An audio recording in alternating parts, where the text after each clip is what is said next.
Welcome in, Minnesota high school football fans. I'm here with an exclusive Let's Play Football Minnesota interview. I got Howie Johnson, a 4-star now, not a 3-star, stud defensive end for the Forest Lake Rangers, committed to the Gophers. Howie, how are you doing? I'm doing wonderful. How are you? I'm doing not too bad. You just got done. We just got done chatting a little bit. You guys are doing a youth camp for Forest Lake. Yes, we are helping out with grades 4 through 8. How's that? You like seeing the kids work up and future varsity starters?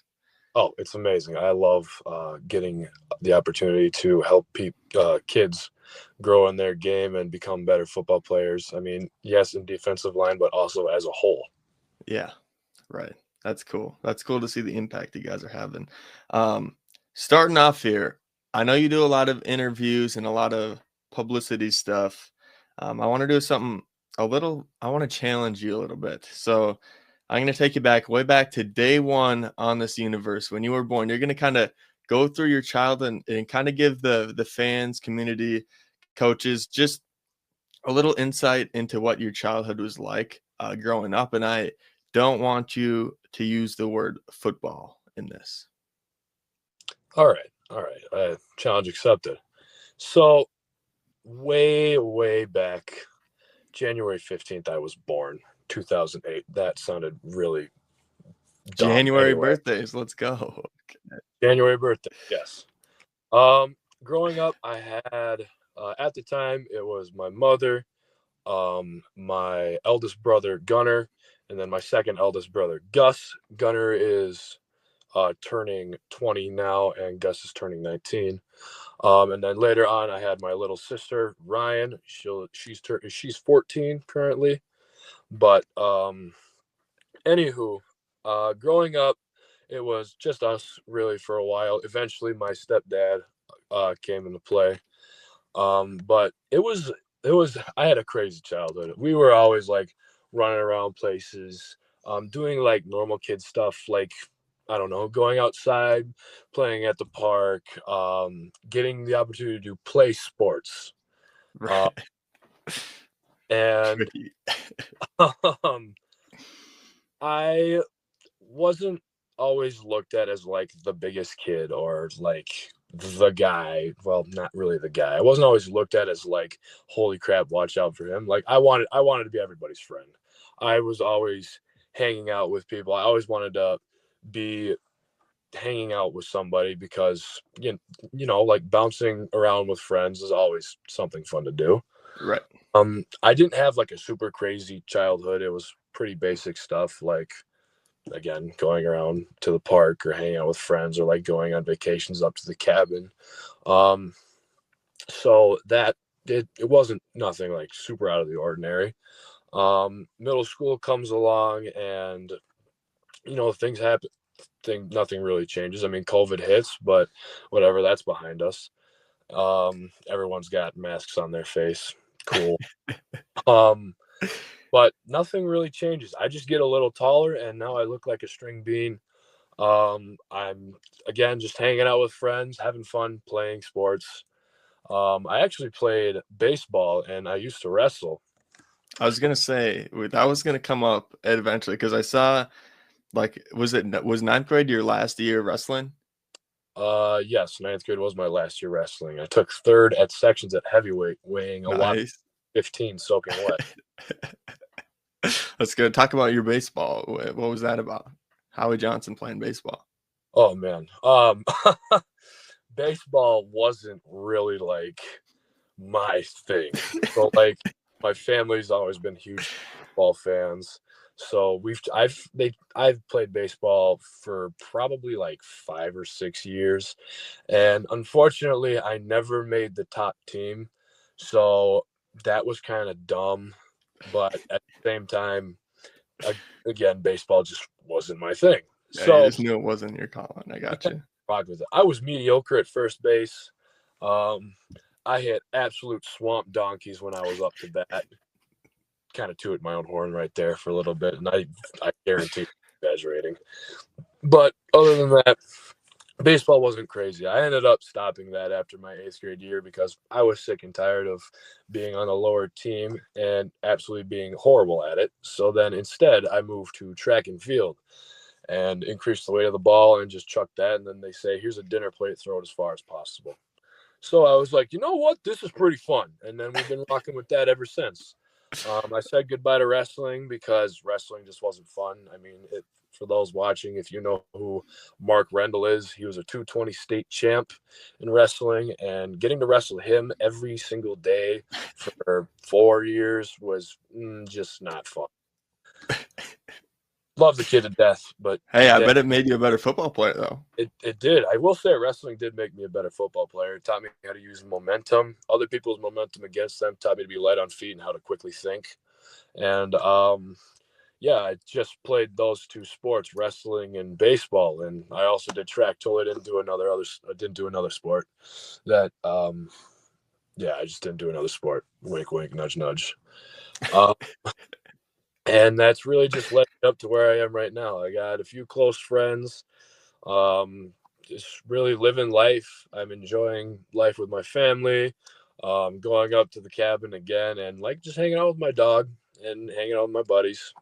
Nothing crazy. Yeah, your siblings, you said brother and a sister, right? I have 2 brothers and a sister. Two brothers. Okay. Was there any, I know in me having a brother, my brother's 4 years older than me. There was like some competition, and now we can start to involve the word football into our conversation. Like, Absolutely. even though we were 4 years apart, there was like a big sibling rivalry. Like, whenever a football came out, that like I was going to be better than you, or like just stuff like that, um, that made, I think the competitive spirit in siblings sometimes makes us better players and better people. Was that the case with your siblings? Oh yeah. So Gus, my second oldest brother, he didn't really play. He didn't play football. Unfortunately, he could have been good at it, but that's fine. My eldest brother Gunner, who some people may know, bless that kid's soul. Yeah, we played football for years. He's only like 2 years older than me, but um, growing up, we always had competed with each other, and we always wanted to be better than the other person at football. And eventually, the time came where we both got to play on the field on Friday nights, which was an absolute blessing. Can't thank that kid enough because he was the best nose guard I could have ever asked for because he'd just eat up blocks and he'd let me flow free to make plays. So I tip my hat to you, Gunnar Johnson, absolute dog, aka the Red Tiger. Um, yeah, Gunnar. Describe that moment of like you playing varsity football with your sibling, like especially when when siblings are separated by, like you said, 2 years. It's not very often that you get to share the varsity like field with your sibling, but in your case, you being such a special talent, that was obviously made, like it was made possible very quickly. But was there any like anticipation to that moment of being on the field with your brother? Or was it kind of just like you did it and then after you're like, that's pretty cool? Um, I would say so. Initially, I got pulled up my freshman year, and there was the opportunity to play with my brother, but we had a different guy. And unfortunately, Gunner, sorry, but you just weren't getting it done. Just wasn't getting the job done. And at Forest Lake, that's our motto: just do your job. Do your job. Everything will play out just fine. But my sophomore year, Gunner was our starting nose guard. And the anticipation to finally get to play football with him was amazing because like we would spend so much time going over plays and watching film and trying to critique our technique so that we could both get the opportunity to play with each other because I was already out there and I really wanted him to be out there because that's awesome. And it happened. And when it happened, it was an absolute blessing. Like he'd get a major TFL that would make it 4th and long, and it was just insane. The chemistry we had, it's yes because we're brothers, but it was. I would always get so excited when he'd make a play. He'd get so excited when I'd make a play, and I remember probably my favorite game playing with that kid was probably Mounds View of my sophomore year which was considered my breakout game. And after every time I'd make a huge play, Gunnar would run over to me and he'd be like, "Heck yeah, kid, that's how you do it." He'd be smacking me on the helmet. Everyone would be hyped. And, man, I'm getting goosebumps just thinking about that. Man, like if I could go back and play high school football again with my brother, I'd do it in a heartbeat, because unfortunately he only got 4 weeks in and tore his ACL, which sucks a lot and was a very hard time for all of us. And it was really hard when I found out, because I absolutely loved playing football with him, man. And he Yeah. was just best nose guard I could have ever asked for. And it's even greater that it's my brother. And I again, if I had the opportunity, I'd go back in a heartbeat. Yeah. So you mentioned that Mounds View game is kind of like your breakout game. You already kind of answered one of my questions. Is there this they say welcome to the NFL moments. Was there like a welcome to like a varsity football moment for you? Oh, that's a good question.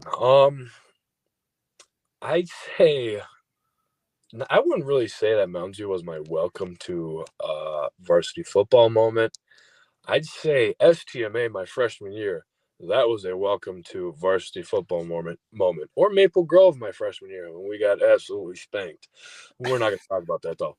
Um, I'd say those were some moments where it's like, wow, this is varsity football. And especially after my freshman year, I took that personally. I was like, I didn't make many plays my not sophomore, freshman year. So we're gonna change that. And that, I think, STMA was probably my biggest one, because I was like, wow, I get to play on Friday nights. It's so amazing out here. Wait, the play's already over? Okay, that's cool. And I'm 5 yards in our backfield. That's not ideal. But that was probably my big welcome to varsity football moment. Welcome to being a big boy. The thing is, I'm asking the wrong person, because I bet I could ask a lot of people and you were probably the welcome to varsity football moment of like, oh yeah, I went up against Howie Johnson and that dude was just a beast. And that was my welcome to varsity football moment, which I kind of found funny. Now that we're using the the F word, football, a little bit more. Okay, let's go back. When did you start playing football? Was it always a thing in your childhood? Some people just like start playing football and they're instantly good at it. Is it a big passion of yours growing up? Growing up, I started playing football in second grade. Started Okay. flag football. Yeah. So it goes deep. Oh, it's just way back. Played 2 years of flag football, which were awesome. And then I started playing tackle football in fourth grade. And to start it off, again, I wasn't like the biggest guy out there. And it it wasn't just like I was immediately good. I mean, I was kind of big and I was strong and I somewhat knew what I was doing. Block the guy in front of you, go tackle the guy with the ball. Sounds easy enough.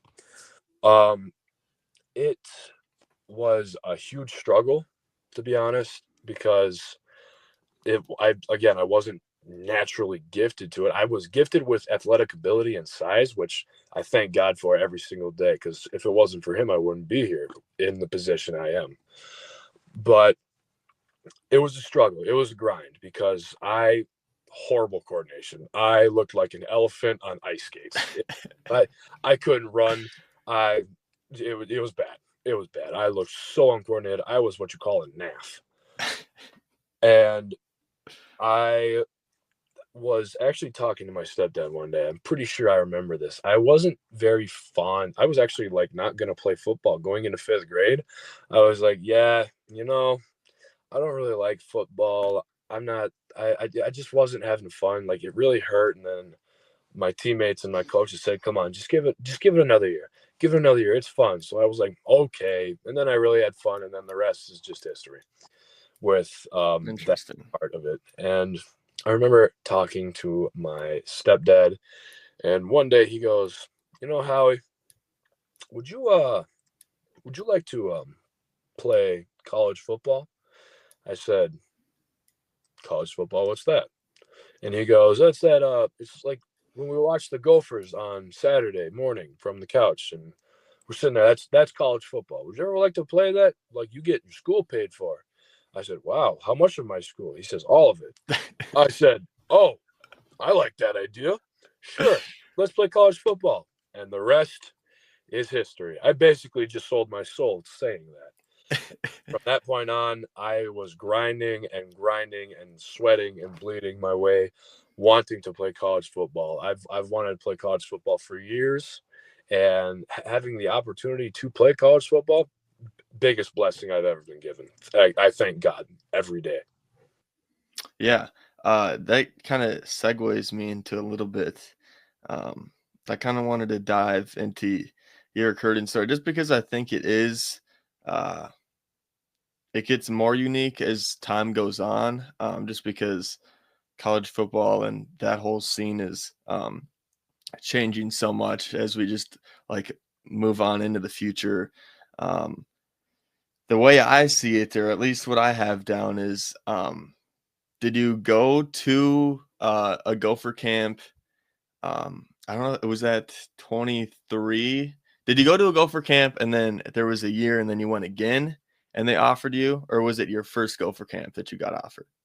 So it was my first Gopher camp I went to.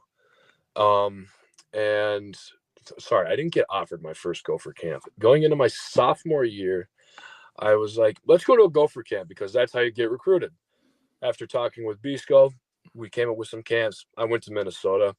Uh, Nobody was looking at me. Nobody was like, hey, watch out for that incoming sophomore. How? No, I was a nobody.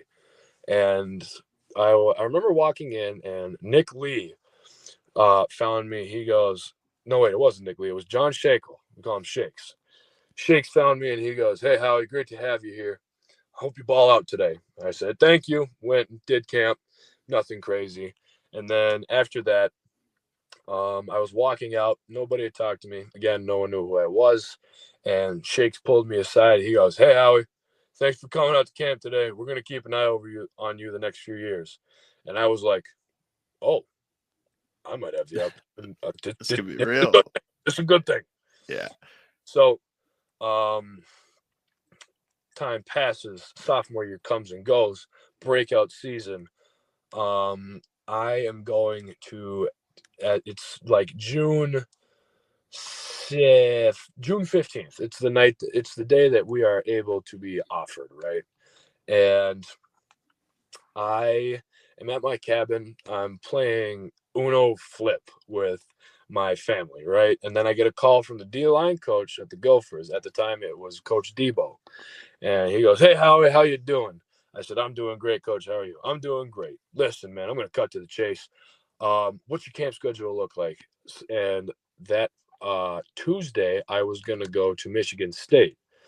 And he goes, all right, all right. If your parents are okay with it, please see if you're able to come and camp with us on Monday because, like, we're really excited. We really want to get you here. Everybody here wants you to be here in camp. So I was like, hey, Ma, we going to the Gophers on Monday? Of course. All right, bet. Let's do it. So I went and I camped. The camp came, camp went.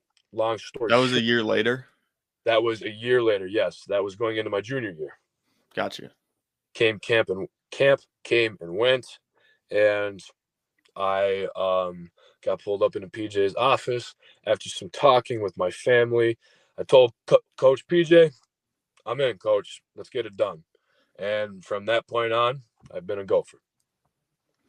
Yeah, so I think I remember reading a quote in one story of like how you view your commitment, and there's a lot of verbal commits and then like going out of it and seeing what your other options are. Just like people trying to use colleges to generate interest, and from what I can tell and from everything I'm hearing, it's not the case for you. You're very like big into your word, and like it was I'm gonna commit to the Gophers like fully, and like I know other stuff is probably going to come, but I'm not going to like pay any attention to that.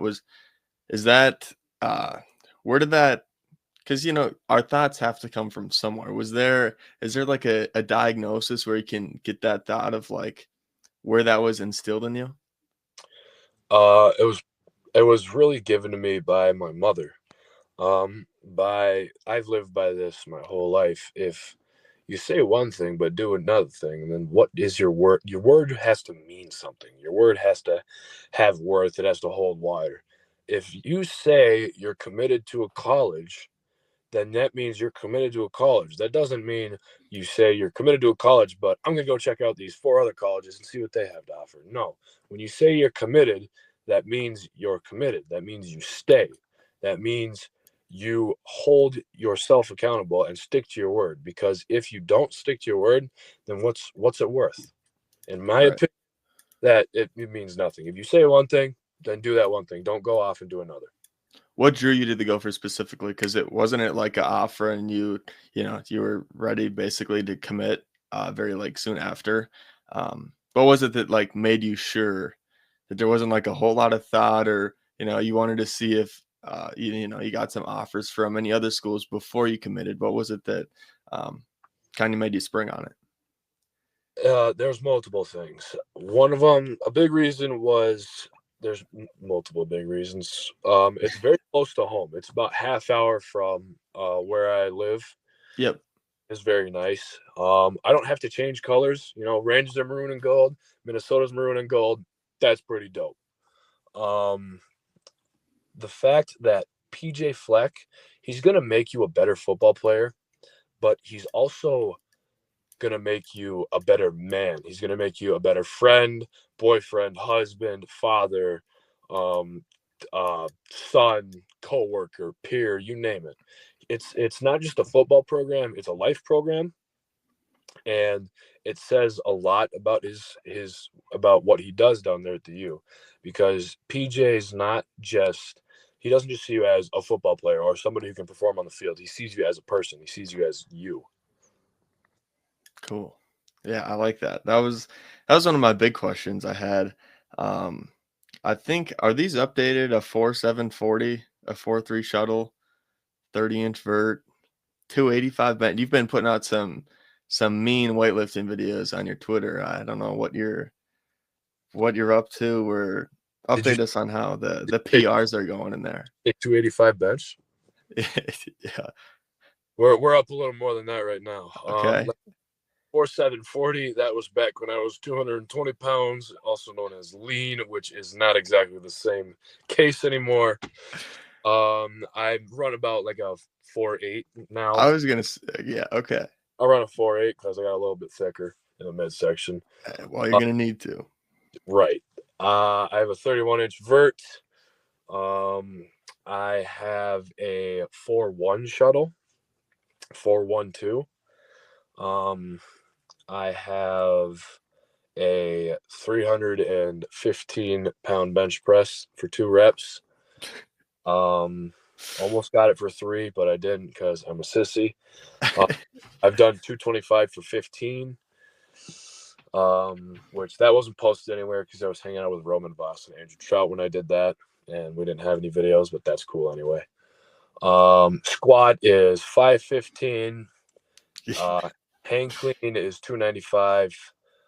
Front squat is, I got a new PR on 405, which is pretty dope. I have, what am I missing? Deadlift 535 for 5. Yeah, man, that makes my back hurt. It makes everything hurt in my body thinking about lifting that amount of weight. Is there? I know you're good, and like when you think about the high school level, you've been like dominating the high school level, but I want to think like you're going to be, a freshman going into your freshman year soon. Do you have anything on your like in your notebook that you want to get better at that, like specifically? Because I know, like high school football is all about strengths and how good is this guy, and I think at a certain point it's just like size you can get away with at high school football, but like coming to the next level, especially the level you're going to play at, is there anything that um, you've been wanting to kind of hone in on, or you're doing yourself for training wise? Definitely working on my feet and how fast and quick they can be. The least amount of time I can spend on the ground. Working on my hand fighting. Working on my pass rush moves and actually executing a pass rush move instead of hitting a freaking bull rush all the time. Learning my enhancing my IQ, learning how to not only read an offensive line but also read offenses themselves and be able to tell what's going on from the the formation. That's the word. Like get Got it. formation and know, oh, ball's going there, or this play's coming, or got to hit this move. Interesting. Yes. And okay, I know I've taken up a lot of your time. I apologize. But one more question. I want to hear about Forest Lake. In my 6A preview, I said this is the year for Forest Lake. If they're going to do it, it's going to be this year. They got, they got a lot of strengths everywhere. I've heard it's your best O-line in some time. It seems like the stars are aligning for Howie Johnson's senior year to be a special one in Ranger territory. What are your thoughts on that? What are like the vibes inside Forest Lake? I know you guys just got back from Bemidji. What are your expectations for the season, not only for yourself but also the team? For the team, as myself, state title, of course. That is the expectation. That is what we are all working for. The vibes inside of Forest Lake, the football team itself, everyone believes we can win the state title. We have everything we need. We just need to utilize it. The vibes around Forest Lake, everyone's like, oh, but you got to go through Eden Prairie or Maple Grove or Shakopee or Edina or all these other big schools. And people say, we got to get over the hump. We got to get over the That second. round two hump. We have to get out of the second round. And I believe we can do it. We just need to do our job. All we got to do is our job. Don't do other people's job. Don't try to, if you're an offensive lineman, don't try to do what the quarterback does because you blocked for a reason, homeboy. Don't don't try to take on the guard's job when you're the tackle. You do your job and everything will play out just fine. We got everything we need. All we need to do is tap into it and utilize it. And I promise you we will be golden. Because here at Forest Lake, we're just a work mentality. Our motto is #work. If you want something in life, you got to work for it. If nothing worth having is going to be handed to you. Having a state title will not be handed to you. It's just not how it goes. So if you want something, you got to #work for it. And that's what we're all about here at Forest Lake. We have everything we need. We just got to utilize it and we will be golden. That's a good way to end it. And I'm sure B Scout would stamp that with a green check mark of approval. Yeah, thank you, Howie, for taking the time. I know it got up a little bit there in the old minute category, but appreciate it regardless. Hopefully that gave the community, the fans, and whoever's going to view this a little bit more insight into not only the Forest Lake defensive end, but the future Gopher defensive end that you're going to be seeing on Saturdays as well. So I appreciate it, and I can't wait to see you guys in Forest Lake go run at that 6A state title this year. Thank you.